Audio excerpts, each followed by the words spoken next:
Welcome to Nerds at Church, a podcast about nerdery and the Bible. I'm Pastor Emily, and I use pronouns like they, them, theirs. And I'm Pastor Kay, and my pronouns are she, her. In this episode, we'll discuss the second Sunday of Lent, which this year falls on March 5th. We have one content notification for you for this episode. During the deep dive, we discuss systemic racism in American governmental record-keeping throughout history. If you haven't already seen it, make sure you check out our live Q&A on Facebook. We decided to give our non-who, which, and what's it tier Patreon supporters the chance to see what they are missing out on and what they could get delightful and quirky access to if they decided to become a Patreon supporter or increase their Patreon support. So make sure you check that out, and we will link to the Facebook Live for you in our episode description. You can also check out the episode description for links to the Bible passages and other references we make in this episode. So, given the content of some of our readings for today, we decided to have a deep dive into the census. And we'll be talking both about the concept of a census in general and also the U.S. Census in particular, because that's the one we have the most, experience and knowledge of. But to begin with, for our podcast, it seems very appropriate to talk about, a much earlier census, the one in the Bible. That is enumerated in the Bible, you might say, in the book of Numbers, which, personally speaking, every time that I have tried to read through the Bible all at once, that is where I get bogged down, because there are pages and pages and pages of nothing but census data. And I can't read straight through it. It does not happen. Yeah, which is fair, but the struggle is there are so many delightful gems of stories in Numbers. Yes. That get lost because of the census. That is the bulk of what it is. But the daughters of Zelophehad. You miss a decent chunk of the daughters of Zelophehad without the book of Numbers, but also there's pages and pages and pages of, and this family had this many people, and that family had that many people, and this family then moved over there, and then they had that many people. And this family descended from this family, descended from this family, descended from this family, descended from this family, had this many. Yes. So you get both the long lists of begats and the long numbers, which is a complicated thing. There is actually another census that happens in the Bible, which is at the beginning of Luke. That is how we get the nativity story, and that is what theoretically prompts Mary and Joseph to go to Bethlehem, because Quirinius, governor of Syria, wants a census. But that's presumably everybody is going back to their family of origin, their ancestral homes and towns, so that Rome can take a census, which brings to mind why there are censuses in the first place. And yes, we did look it up. It's censuses. Just don't ask us how to spell it, because pretty much every way you try will be right. But I still think censi makes perfect sense, but oh well. A very sensible pluralization of census would be censi. Yes, but why would we be sensible? Certainly not because it's a census. No. Oh my gosh. But the two main reasons that frequently censuses are taken are for the purpose of war, to figure out who is available to be conscripted into the military, and for the purposes of taxes. So that's what was likely happening in Rome in the Gospel of Luke, is Rome was like, okay, we need to really figure out how much money we can get from this colonized land and peoples. And so they took a census so that they could have a better count, literally. Yeah. And the census is enshrined in the United States Constitution and makes certain specifications about how it will work. And so if you've ever heard someone theorize that the census itself is not constitutional, they are wrong. There is, in fact, an entire website about this that the U.S. government has put up, presumably because they're really tired of that question. And I found it interesting that at least the government website is claiming, and I suppose knowing enough of history, I'm not terribly concerned they're wrong, but I suppose they could be, that the United States was actually the first country to take the census and make it also about apportioning legislative power to people by using it to decide which representatives would represent how many people, that kind of thing. And so by making the census about something that gave people governmental power, they were trying to have people freak out and lie less, basically. Because if it's only about, are you going to get conscripted for the military and how much money do you have to give to the government, then yes, you have perfectly understandable reasons to lie. Yeah. But if it's also about how much power your neighborhood gets in deciding governmental things, that's a reason to not lie. Yep. So that brings up the very important question of who counts. Right now in the United States, when a census is taken, every human is supposed to be counted. It's not every citizen, it's every human. I think that's a matter of who is counted, not who counts, because I think that we both know that who counts is Count von Count. One.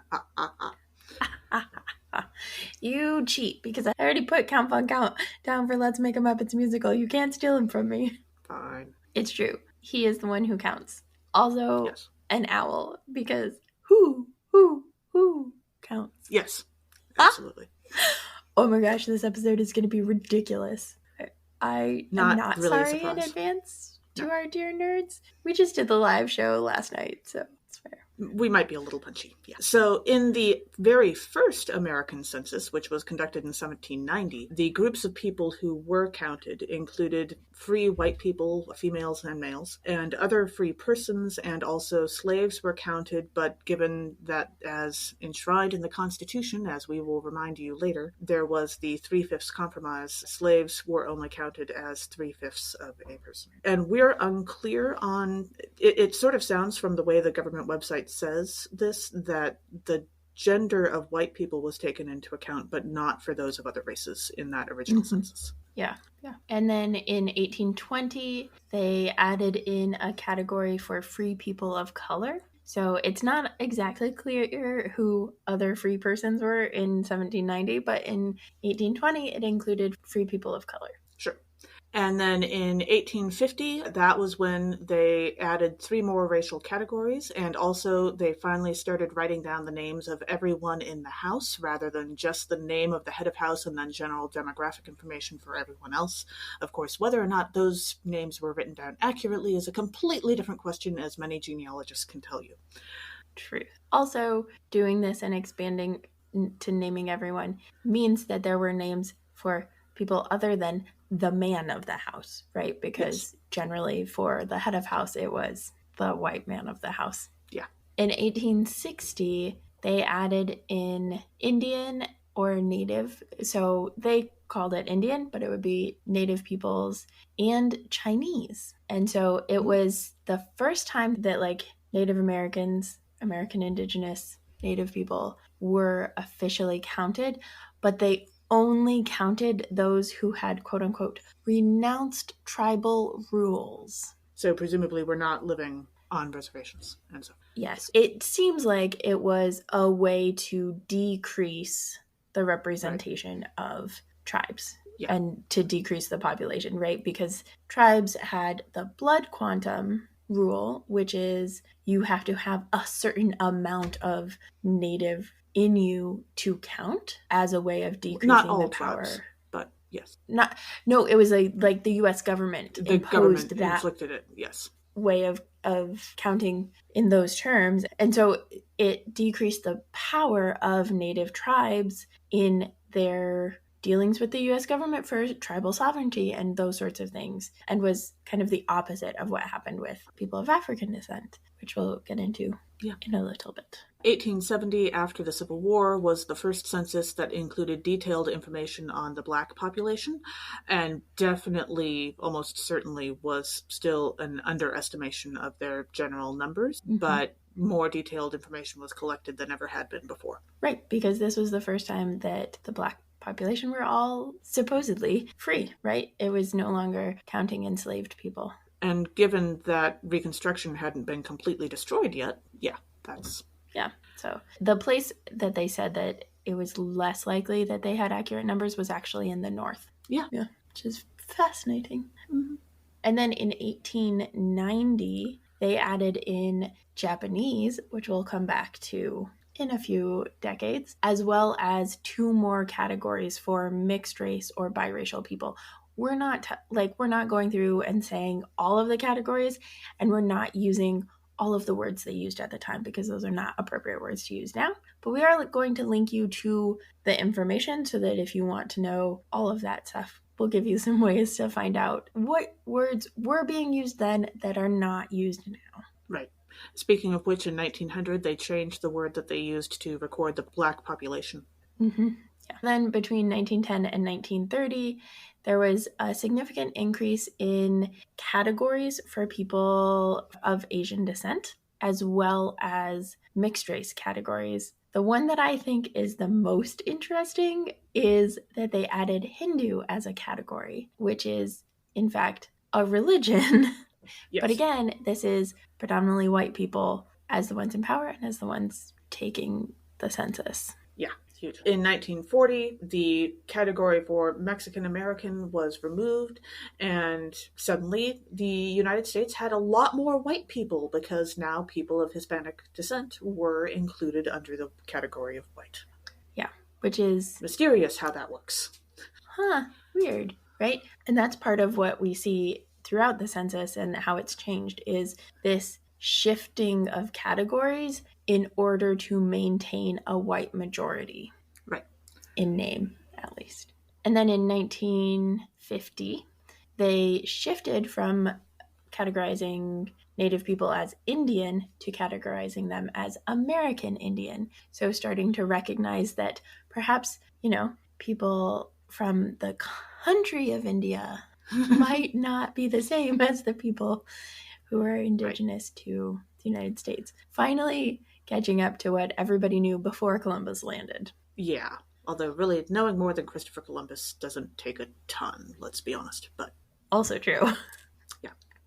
In 1960, categories were added for Alaskan Natives and Native Hawaiians, now that both Alaska and Hawaii were now states. Mm-hmm. And then in 1970, there were a lot more Latinx categories added in. And not only Latinx, but also like Hispanic, Spanish descent, trying to navigate what frequently gets conglomerated in messy ways between people who speak Spanish, people who are from Spain, people who are from Latin America and Central America, Mexico, all of those things. Yeah, and then in 1980, the categories for race expanded dramatically, especially for Native people and people who lived in U.S. territories. Mm-hmm. And then in 2010, so this is the first census that really I remember. And it's the first census that I personally participated in independently, I think, because in 2000 I was still at home. I was in seminary in 2010, so I didn't participate, I don't think. That was like just a weird year because you're in a seminary housing thing, and so how do you count?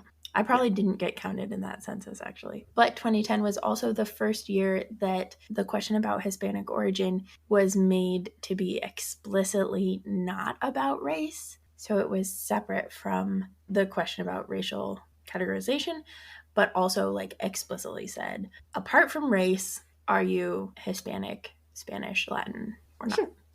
And then in 2020, there were quite a variety of categories. And the thing is that starting in 1960, the U.S. Census started mailing out forms. And that was when people started categorizing themselves, describing their own race. And so really the question is not how do people describe themselves, but how does the U.S. government choose to categorize them?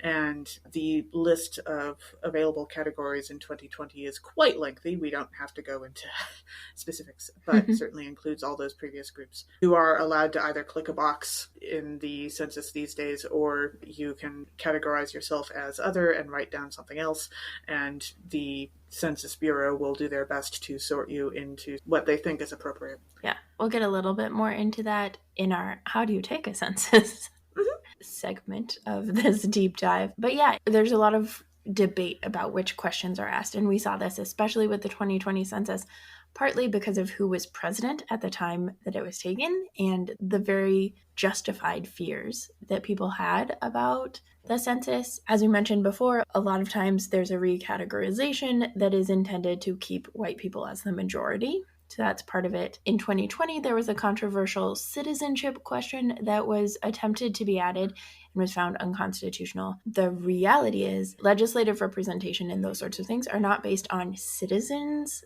in any given area, but based on people and population in any given area. And so the citizenship question doesn't really serve a purpose, except that it would significantly decrease who responded to the census, because although the census is confidential for, was it 72 years? Yes. The government is not trustworthy on this, as we will talk about shortly, but also like that there's a lot of legitimate fear for undocumented people about being open about being undocumented. And so they're not as likely to fill out the census if there's a citizenship question. They're already less likely to fill out the census because half the time the people who are coming around to see if you've filled it out look fancy and professional, and that's frequently dangerous because that's what a lot of undercover ICE agents and that sort of thing do. Also, there was an attempt to get a question on the census around sexual orientation and gender identity. It didn't make it on, unsurprising, again, based on who the president was at the time. But that's a lot of LGBTQIA plus erasure. It would have been an underestimation no matter what, because not everybody is out, and there is a legitimate fear, similar though different, to undocumented people about being outed or somehow the information getting out, because it is still legal in so many states to fire people, to evict people, that sort of thing, because of sexual orientation or especially because of gender identity. So the questions that are asked are always important on the census because it reveals what the government wants to keep track of and who counts and who doesn't count, right? You only count what matters. And if you're not counting something, it's because you don't really think it matters. And that can be extrapolated beyond just U.S. government census to a lot of things like who we count in schools and churches and all of those sorts of things. Yeah. Here's looking at you, ELCA. So speaking of all of this information, some of which is quite sensitive information, what about confidentiality and what about the possible dangerous uses of census data? Well, while the U.S. Census Bureau maintained for many years that they did not give individual records during World War II to other government agencies in order to aid with the internment of Japanese Americans into the internment camps, they did eventually have to admit that, yes, they had given that individual census data under a very specific law that had been passed for that war. They did give that information, and it was used to inter Japanese Americans in 7 states. However, that law was then repealed after the war in 1947, I believe, and since then, individual census records are sealed for 72 years. There's a disagreement about why they picked 72 years. This was in 1950 they made that decision of how long to seal them for the individual records. And on the one hand, that was just over the expected life expectancy of a woman in the United States at the time. And so they were aiming for after you're dead, your information can be released.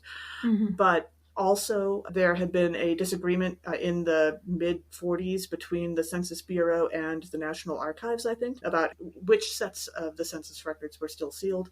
And they had chosen a particular year, I think it was like 1870 or something, and that added up to 72 years. And so that's why they picked it. So we're a little fuzzy on exactly why they picked that number, but it's still 72 years. And in a story that I was not aware of, apparently in 1980, a handful of FBI agents went to a Census Bureau office in Colorado Springs and asked for individual records for some reason. It wasn't specified in the article I was reading. And it probably wasn't great. Yeah, no, I have no doubt that I would be horrified by what that was. And they were turned away and no records were given to them. And then there were various court cases where they kept trying to demand the data. And over again, the courts said that no, individual records are sealed for the census for 72 years. So other government agencies are not allowed to access that data. One thing that has happened since then that you may have heard of, which is certainly concerning, but not quite as terrifying is that in 2002, the Census Bureau did provide the Department of Homeland Security with demographic neighborhood data on Arab Americans due to the Patriot Act. The thing is that while this information wasn't super easy to access, it was technically public information and was published in books that you could probably pick up at the library, and it wasn't laid out online the way that information is now, because online just wasn't as big of a thing then. But theoretically, if you wanted to access that information, you could go to your library and the librarians would help you find it. It wasn't the sort of thing that everyone had in their living room, but by providing it to the Department of Homeland Security, basically my understanding is that they were giving them a new copy of it. It wasn't technically breaking confidentiality. They were just sharing where the population centers were.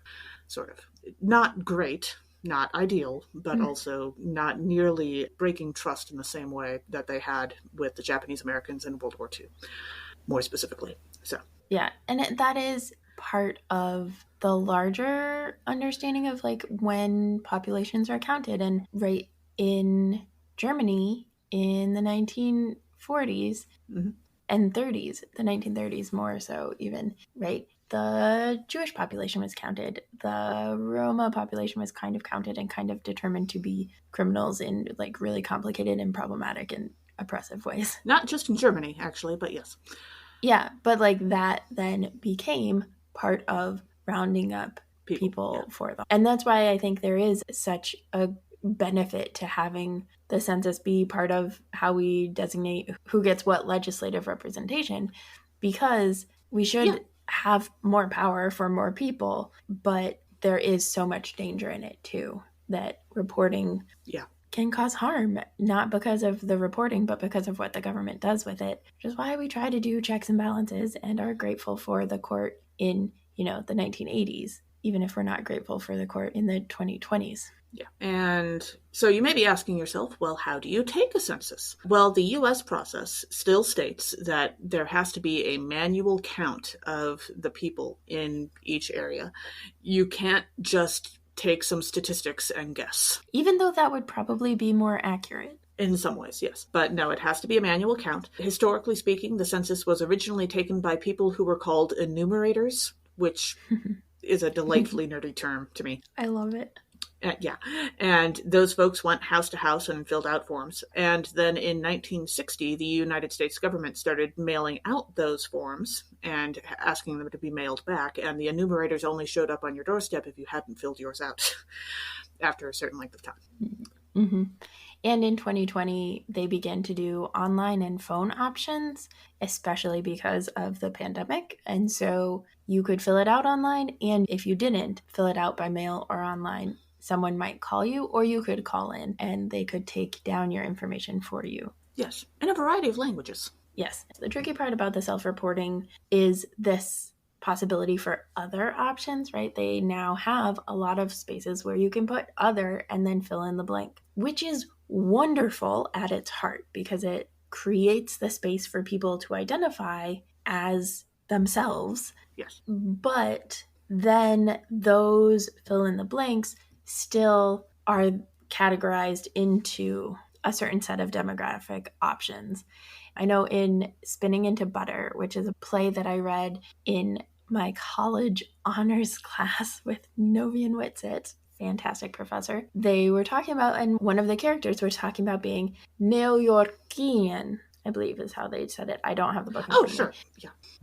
But if and when they put that on the census, that is not necessarily going to be understood by the person who is tabulating the census. So they might not know that that is a term for people who are Puerto Rican living in New York. Yeah. Right. And so there's those sorts of complications that having the other is important, and having people who can understand that in order to do the necessary categorizations in ways that are helpful is important. And a lot of the time, we just don't have that. And so if and when we do self-report fill in the blanks, it will get categorized, not necessarily the way that you might want it to. Sure.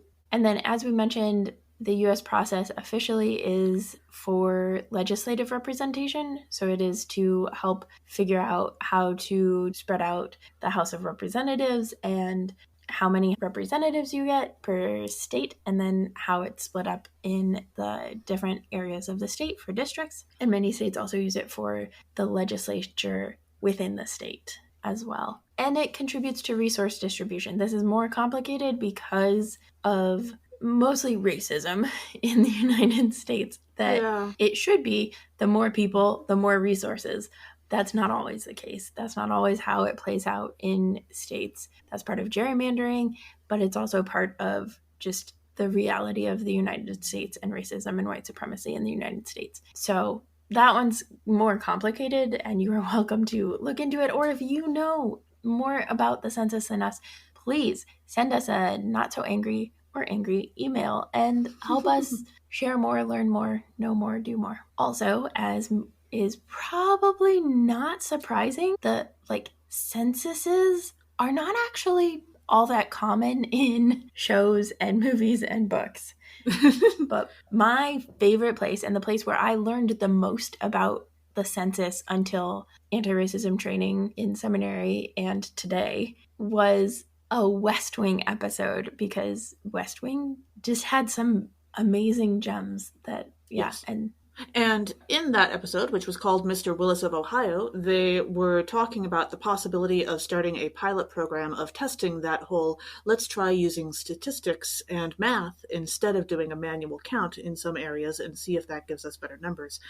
Again, that's not actually the case in the real world. That's what they were arguing about during the episode. It is a lovely episode. I also really enjoy it. Memorable for the character of Mr. Willis of Ohio, after whom the episode is named, who is a social studies teacher who is temporarily taking the place of his wife, who was a congressional representative who died. He has taken over her seat in Congress until someone else is elected. His character is played by Al Fan, who was a popular guest star and character actor for many years and showed up on many TV shows I used to watch, and also had a minor role in the movie The French Connection, which I did not know about, but that was interesting. And he lived from 1925 to 2018. Yeah. And what is particularly interesting about Mr. Willis, the character, is as a Black social studies teacher in particular, when they're having the conversation. He was the only representative in the room who knew about the 3/5 rule. Right, the 3/5 compromise. So he knew about the time when he would not have been counted fully. And so I think it's either Toby or Josh really dig into that and are pulling that out.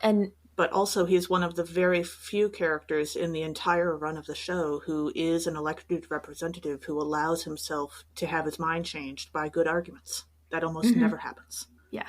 And there's a conversation that he and either Josh or Toby, I think it's Toby. Yeah. He and Toby have at the end of I was trying to manipulate you, right? And yes. And also it was a good argument. So yeah. So I really appreciated that space of there's clearly an agenda, and also there is space to have an agenda and also have a good argument for it. And also recognize each other as people outside of the agenda, which I liked. Yep. Yeah. One of the ways that censuses don't that numbers of people come up, even though not exactly in a census way, is in young adult dystopias. A lot of dystopias, the government or whoever the dictator autocrat is keeps very close count of the population, and particularly of specific individuals, because it is a way to help maintain control. Divergent is actually a really cool example of this, because there are 5 factions and the 5 factions are counted and they count themselves. And you can switch factions at a certain point in your life, but then you stay in those factions unless you get somehow removed from that faction, at which point you become factionless, and they are not counted because they don't matter to the system until Evelyn takes on leadership among the factionless, and they're starting to organize and find ways to fight back and to resist their kind of erasure from their society. And then the factionless start counting themselves, and start counting the divergent, which is people who have affinity for more than one faction, whether or not they are factionless or have chosen a faction. Sure. Also, the TV show Lost did an episode where they had their own little census on the island. They were counting the people on the island, and they compared those folks to the flight manifest copy that they had. And that episode was memorable because that's how they figured out that Ethan was never on the plane and came to the island some other way, or was already there. Ooh. I don't remember exactly what. I think somebody was just curious about, like, wait, how many of us are there? And that was why they started doing that. And then it led to this unexpected discovery. Yeah. Fascinating. Mm-hmm. Also, one more biblical reference for the road. The numbers of people mattered in the Exodus. It was not a census, but there's very clear counts. Thoughts of the Pharaoh about how many enslaved Hebrews were in existence and how that population was growing, and became concerned about that. So, yeah. So, numbers, census, be fruitful, multiply. I don't know. Maybe don't. Or learn how to count. Learn how to count is a good rule. Yeah. Yeah. Learn how to count. That's a much better rule. Yeah. And remember, you count. Yes, you do. Our dear nerdlings. Okay. Absolutely. Our dear nerds, our dear listeners, you count. Yes. Our first reading is Genesis chapter 12, verses 1 through 4a. Real long reading, this one. God promises Abram many blessings and to make a great nation of his descendants. So one of the themes in this is vague booking. God has this here's my vague plan for you. Lots of descendants. So many. And God leaves the how wide open. So Abram gets creative about how he and Sarai will be a blessing to others, including lying about their relationship when they're in Egypt and all sorts of things. It's kind of the opposite of the Joan of Arcadia episode where she destroys something because she has a failure of imagination. This is a different kind of failure of imagination. It's your imagination maybe went a step too far kind. Yeah. Also, I guess I always kind of expected that God told Abram this and not Sarai, not just because of, ancient patriarchal culture, but also because Abram wasn't the one that was going to be doing the hard work if the many, many descendants was going to happen immediately. So I don't think Sarai would have necessarily taken that as entirely good news. Also, congratulations, you're having a baseball team is a lot. So... Also, in Jewish tradition, the men have this be fruitful and multiply kind of thing, this mandate to have kids. The women do not. Right. So there is this it's a weird dance, right? But there is this you are not required to get pregnant and give birth if you don't want to. And I use the gender binary there because that's how it was explained to me. I imagine there is much more nuance these days, but yeah. I had a conversation with a Jewish person about that once, and the way they'd like to think about it was that it was the guy's job to convince a woman that he was worth having a baby with. And Ooh, I kind of appreciate that. That's not the worst basis for a relationship I've ever heard. Yeah, I like that. I like it. And then as we dive into the verses, in verse 1, we read, "Now God said to Abram, 'Go from your country and your kindred and your father's house to the land that I will show you.'" This is one of those situations where you're well, hopefully it turns out better than when Gandalf asks Frodo to go from his country and his kindred to a land that will be shown to him. Yeah, I don't think Abram lost any fingers. I don't think he did either. No. And I don't think he encountered any volcanoes, although it depends on how close he was to certain places at certain times. Sure. And then in verse 2, we read God continuing to say to Abram, "I will make of you a great nation, and I will bless you and make your name great, so that you will be a blessing." And this feels like a more Moana-y blessing, right? Leaving is part of becoming a blessing. Leaving her island for Moana is part of helping her people, blessing her people with new ways of living and being, and reconnecting with their history. Yeah. In verse 3, we read, "I will bless those who bless you, and the one who curses you I will curse, and in you all the families of the earth shall be blessed." I'm going to show my online fandom history side for a moment. This reminds me so much of fandom shipping wars, which, as I understand it, are not so much a thing anymore, but like back in the 90s, this was a central thing of how online fandom for various fandoms worked. The arguments in fandom were largely about which characters should be dating each other and why, and almost everyone took a side on something. Like, you didn't necessarily have an opinion for every character in the show, but you certainly had at least one, probably. And if you wrote a story and it didn't fit someone else's idea of that, they would absolutely start an argument with you, possibly several people would, about why you were wrong. And there were full-on online feuds and like groups of people that argued with each other, and it was a wild time to be online. Again, fandom these days is a little, frankly, weird in a more complicated way, but that is true. Yeah, but it was a very interesting time to be online. And for those of us who were fans of the TV show Due South, we all left that a little scarred. So, the Ray Wars were really memorable. There were two characters named Ray who were good friends with the main character, and everyone had opinions on which one he should actually follow. Okay.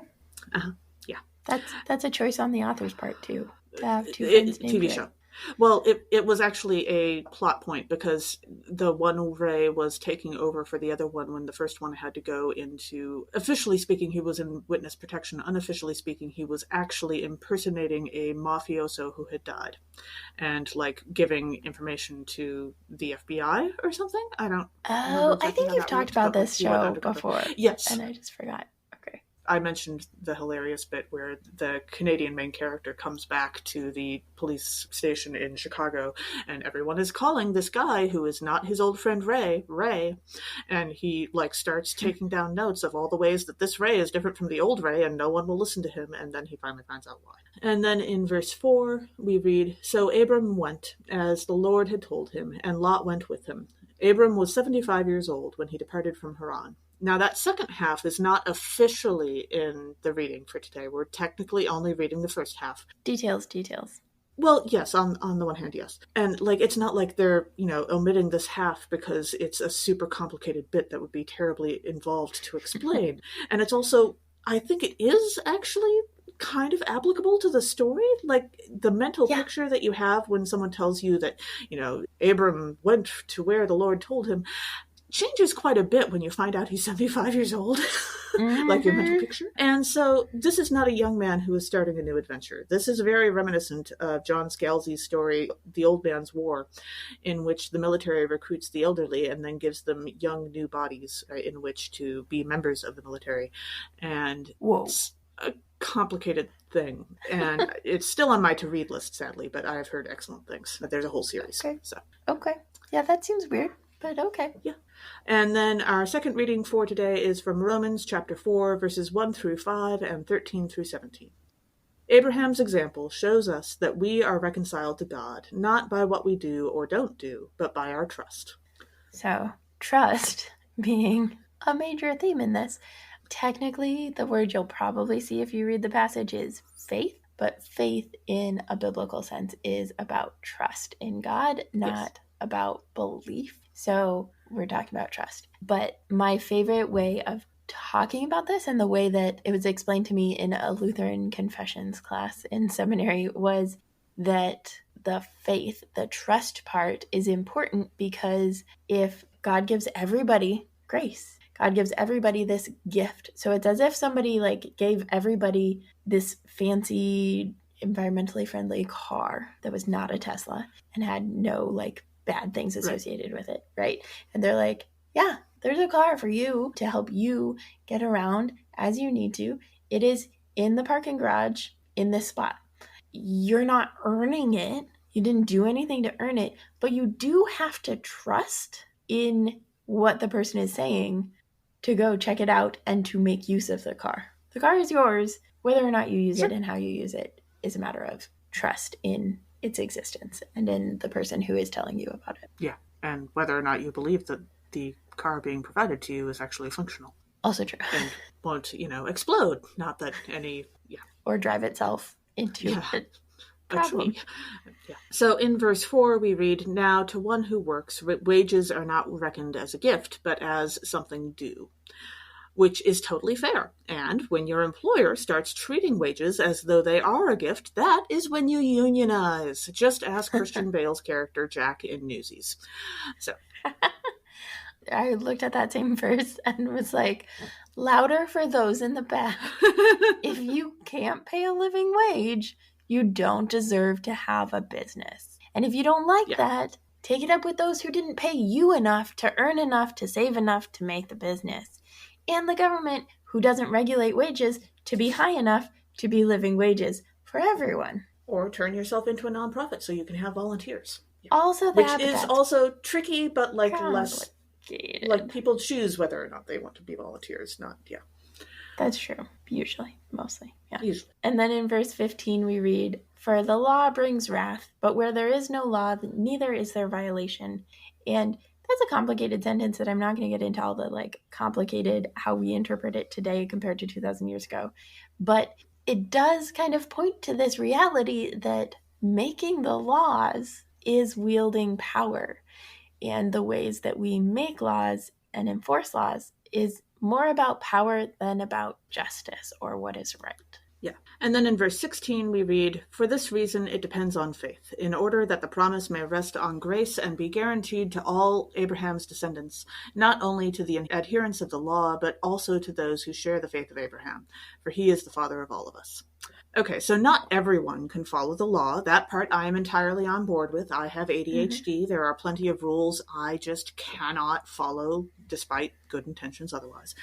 Just ask literally any teacher I've ever had.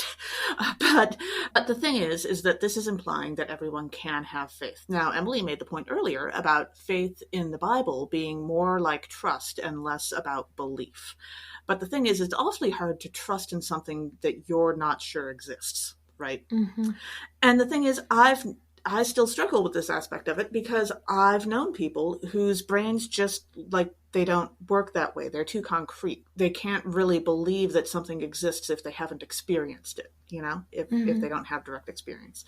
And one or two of them have even said that they would love to have faith in God. That would make their lives so much more meaningful and so much better in various ways, but they can't get there. And this makes me think of Doctor Strange, who in the Marvel Universe, at least in his current Benedict Cumberbatch-shaped incarnation, he got his powers, according to the movie, by having the right thoughts, basically, the right thought structure. Once he understood the world from a very particular perspective that he got through reading thousands of books in a very short period of time or something. And like most people can't think that way in the Marvel Universe, which is why Doctor Strange is so unusual in his powers, because he got his powers by thinking correctly. And he was one of the very few who could. And that feels weird and also doesn't really sound like the God who I've grown up worshiping. So I suppose you could say that I take the faith thing on faith, but because I know God as God has been described to me and I'm willing to trust that. But some of the more specific details get a little bogged down. It's true. It's one of those things I was told, particularly with like the Trinity, that there is an extent to which we can explain it, and when we go beyond that, we bog it down and we get away from it because and sometimes start creating really interesting heresies. But yes. Right. But it's supposed to be a very simple explanation, but the like how and why, the how of it is complicated, but we don't have to know all of the how. Right, exactly. Yeah, and there's also, like, when you look at what actually is described in the book of Revelation, which I know freaks a lot of people out, but it really shouldn't, because ultimately it's a book of hope and God's love. And if you need a reminder of that, you can check out our Revelation deep dive, which we'll link to in the episode description. But yeah, that very specifically says that no one is judged until after they have been in God's presence, and no one is asked whether they believe in God, or like no one's belief in God is checked until after they have directly been in God's presence. And that's a whole separate thing. Like, that means you do experience God. So yes. Our gospel reading for today is John chapter 3, verses 1 through 17. A Pharisee named Nicodemus visits Jesus one night, and they discuss baptism, the Holy Spirit, and Jesus' reason for coming to be with us. So one of the themes that comes up in Jesus and Nicodemus's conversation is the idea of renewal or rebirth. And it reminded me of X-Men Days of Future Past, which is basically designed to like reboot the X-Men series and be like, okay, we're going to give it a fresh start. Susanna frequently talks about like, we're going to start the day over because you can start the day over whenever you want. You don't have to start it over in the morning. 24 hours can start anytime you like. Yeah. But it also got me thinking that the Marvel Cinematic Universe could use a reboot. Like, wipe the slate clean, let everybody start again. It is too complicated right now to follow, which means I'm not following it anymore. Yeah, really. Absolutely.